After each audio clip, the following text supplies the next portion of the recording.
Alrighty, guys. I think I am back. And if Instagram does not work for me, then we will have to just let it go this time. I just moved all around the house trying to get better internet connection because I don't know why my phone is not grabbing Instagram, but we're going to go for it on Facebook. It'll be on YouTube. And then if I just have to post the link for everyone on Instagram for this in English. So I'm back, Sheena Gonzalez, Vida Activa, your favorite holistic wellness coach, with something very personal, talking about emotional wellness today, and that is the importance of play. So I just got done listening to The Power of Vulnerability by Brene Brown. And in that, she talks about being a wholehearted person and, reaching a level where you're growing every day emotionally. And she gives you some keys to work on when it comes to that. And one of the keys was a complete light bulb moment for me. And it's really funny because when she talks, I'm like, in another life, I could have been Brene Brown. I would either, if you guys have heard my story about what I've been through emotionally, in another life, I would either be probably a drug addict or dead, or if I found healthy ways to cope with everything that happened in my childhood, then I probably would have been a psychologist trying to figure everything out and then trying to fix other people. So when she talks, it makes me laugh all the time because I'm like, that's totally me. So she was one of the things that she mentions about it was the power of play for adults. And she mentioned how when it first popped up, she didn't even recognize it. She was like, they're just fooling around. And I'm like, this is totally me. Like, I am such a workaholic and I think, yeah, why do people have to escape their lives so much? And why do they do this? And I don't have time for painting class and I don't have time for that. Like, it was totally 100% me. However, I also was realizing that I do, not doing it consciously, but I do make sure that I practice play and I get it into my life. And it is something that brings me a great amount of joy. And I even was realizing how one of the probably hugest things, in addition to just not because I'm gregarious and I'm extroverted, when we came into the situation, one of the things that probably was missing in my life was play. And so I would make excuses because of my mindset for play and I would program it. So when people came from out of town, oh, I'm on Instagram. Yay. Hi, Instagram. Sorry if you missed the beginning of it. Um, when people would come in town, I would organize groups to go to round one and we would do karaoke and we would bowl and stuff like that. And so I did that fairly regularly. And then I always had my nieces once a month. We watch movies together, we do just dance together.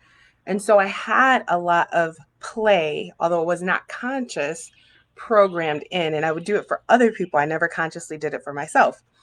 And then when we went into lockdown, what I'm realizing is that not only the extroversion and the gregariousness and activity was taken away, but that play was taken away from me as well. And I immediately went into workaholic mode. In March and April, I was actually was laid off fairly early on for like 6 to 8 weeks. And I started doing all this studying and I started doing all these things with my business. And I was literally working my body into pain. Like I was getting headaches and stuff and I had to pause. And that was a lot of things that I've shared with you guys. Learning the importance of rest, learning the importance of listening to your body, learning the importance of, and realizing that and practicing that. And this is something new that I'm realizing that I also need to consciously practice in order to for my emotional health. And I casually have also been put into groups and gone to Zoom parties, which brought some of that play back into my life and has been so helpful for me. And I'll get into that a little bit more at the end. But as usual, I want to make sure that I'm sharing scientific data, sharing information from doctors and psychologists, so that this is not just a casual topic or an opinion, but it really is something that's super important. So I found a really good article. I think I posted it on my page. And I also did a post about this um, a couple days ago referencing this, but I'm like, I got to do a live on this because I got to go into detail and I got to, again, study it for myself and then share it with you guys if there's somebody out there that needs it. So the article starts out saying our society tends to dismay play for adults. Play is perceived as unproductive, petty, or even a guilty pleasure. The notion is that once we reach adulthood, it's time to get serious. And between personal and professional responsibilities, there's no time for play. And that honestly was my mindset, guys. Like, and it is important to distinguish because she also talks about how many people numb. And so you can't spend 8 hours of play, right? So you got to find a balance. But the way my mindset was not emotionally healthy, and I'm going to consciously work to change that. So the only kind of play we honor is competitive play, according to Bowen F. White, MD, a medical doctor and author of Why Normal Isn't Healthy. We don't lose the need for novelty and pleasure as we grow up, according to Scott G. Burrell, PhD, Vice President for Play Studies at the Strong and editor of the American Journal of Play. Play brings joy and it's vital for problem solving, creativity, and relationships. In his book Play, author and psychiatrist Stuart Brown, MD, compares play to oxygen. So important, guys. He writes, it's all around us, yet goes mostly unnoticed or unappreciated until it is missing. This might seem surprising until you consider everything that constitutes play. Play is art, books, movies, music, comedy, flirting, and daydreaming, writes Dr. Brown, founder of the National Institute for Play. So Brene Brown in her books references Stuart Brown's work a lot. So I'm definitely going to look more into that. Brown has spent decades studying the power of play in everyone from prisoners to business people to artists to Nobel Prize winners. He's reviewed over 6,000 play histories, case studies that explore the role of play in each person's childhood and adulthood. Play can even facilitate deep connections between strangers and cultivate healing. Hashtag Bomb Squad. You guys did do that for me. In addition to being a doctor and speaker, Dr. White is a clown. It's his alter ego. So, what is play? To clarify, defining play is difficult because it's a moving target. Or Burrell said, it's a process, not a thing. He said that it begins in anticipation and hopefully ends in poise. In between, you find surprise, pleasure, understanding, skill and empathy, and strength and mind and body and spirit. Brown called play a state of being, purposeless, fun, and pleasurable. For the most part, the focus is on the actual experience, not on accomplishing a goal, he said. Also, the activity is needless. As Brown said, for some people, knitting is a pure pleasure. For others, it's pure torture. It is pure torture for me. I don't like sewing or knitting. For Brown, who's almost 80, play is tennis with friends and a walk with his dog. So, how to play? We don't need to play every second of the day to enjoy play's benefits. In his book, Brown calls play a catalyst. A little bit of play, he writes, can go a long way toward boosting our productivity and happiness. So, how can you add play into your life? Here are a few tips from the experts. Change how you think about play. Remember that play is important for all aspects of our lives, including creativity and relationships. And this is the first thing that I'm working on. Again, I have friends who do a good job about getting together and doing painting together and doing cooking together. And my brain would previously be like, I don't have time for that. I don't have time to fool around. I don't have time for that. And so my first thing that I need to do is actually change my thinking towards play. Another thing is take a play history. In his book, Brown includes a primer to help readers reconnect with play. He suggests readers mine their past for play memories. What did you do as a child that excited you? Did you engage in those activities alone or with others or both? How can you recreate that today? And I did that, in the post that I made a couple days ago. I was posting about, earlier in the week, I posted about my track experience.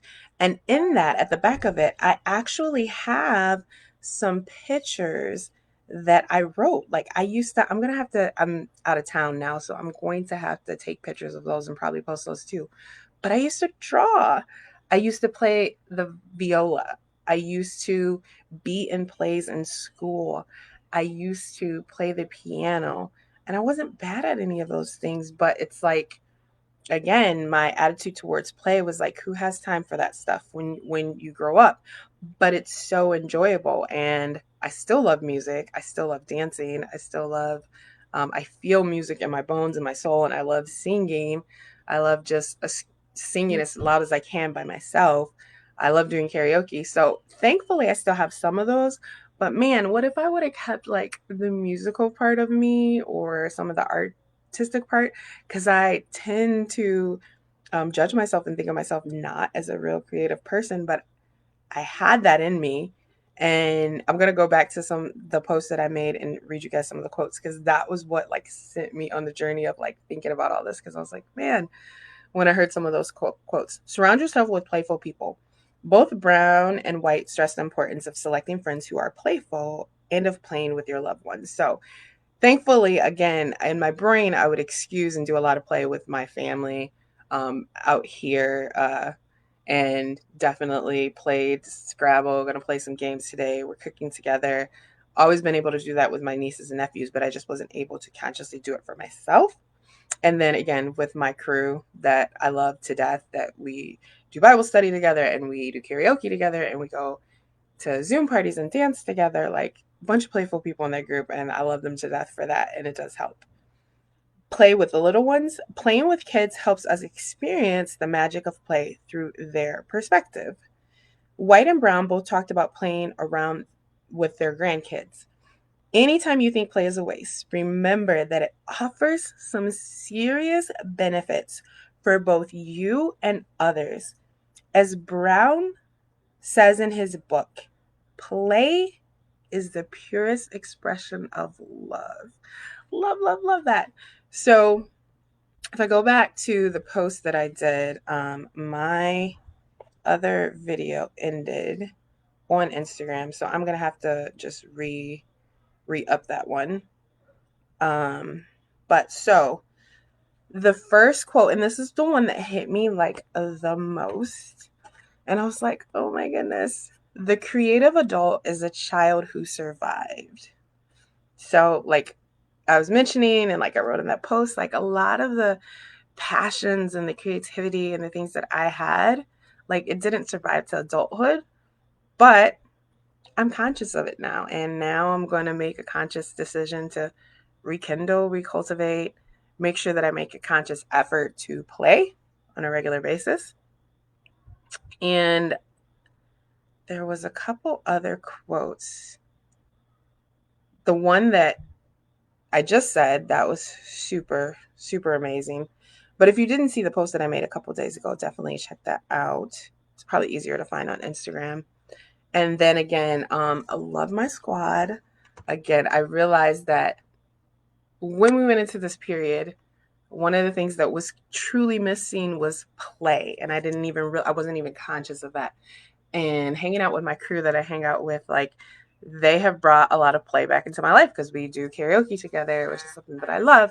And I mean, we fight like brother and sister half of the time. We just mess around with each other, and it's so cool and so awesome. So again, hashtag Bomb Squad rules my life. Hashtag Bomb Squad is my boyfriend, because that they've brought into my life a bunch of things that I've emotional support, um, being able to just get my extroversion out there and to be around them, even though it's virtually almost every day. But they've also brought play back into my life, and so love them to death and appreciate that for them.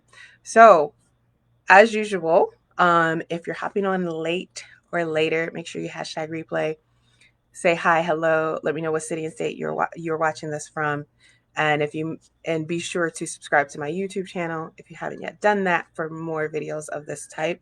The other thing is, of course, if you have blockages towards some of this stuff, there's always going to be some support that you can do when it comes to emotional blockages. So, one of my favorite blends is joy. So that would be definitely an essential oil blend that I would recommend if you feel like this is a blockage for you.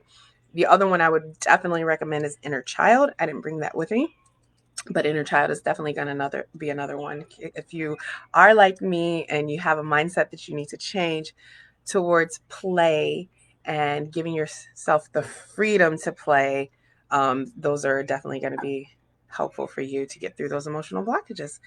And again, that is what I want to share with you guys today.